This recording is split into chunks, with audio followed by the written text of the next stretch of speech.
Hey everyone. This question came up about the standard deviation, and in particular how to compute it. And you should not have to compute this by hand.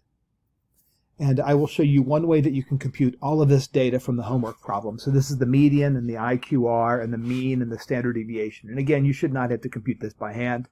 And so I'll show you what to do. So a nice calculator to use is found at artofstat.com.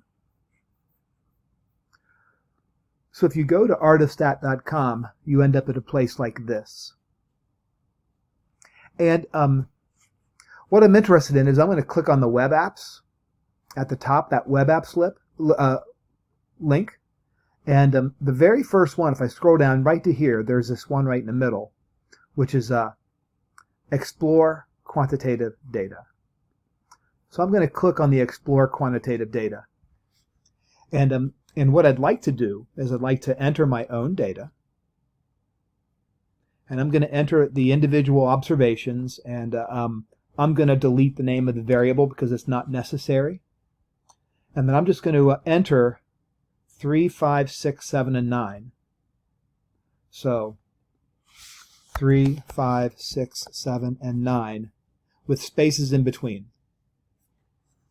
And then up here at the top shows all of my summary statistics. So I have my mean. My mean is 6.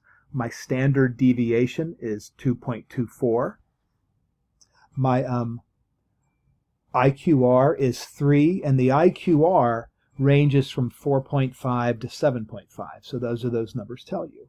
So you can use this to answer all of these questions in My Open Math.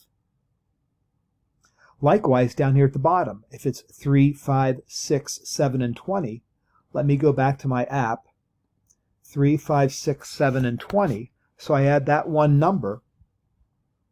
You'll notice that my Q1 and my Q3 changed, but my Q1 didn't. So my IQR is slightly larger.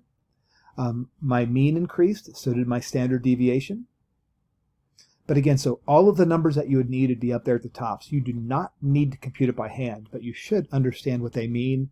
And again, we can talk more about that on Tuesday. So don't fret about it. But again, here's a calculator that is online that you can use to help you compute all those statistics. I hope that's been helpful.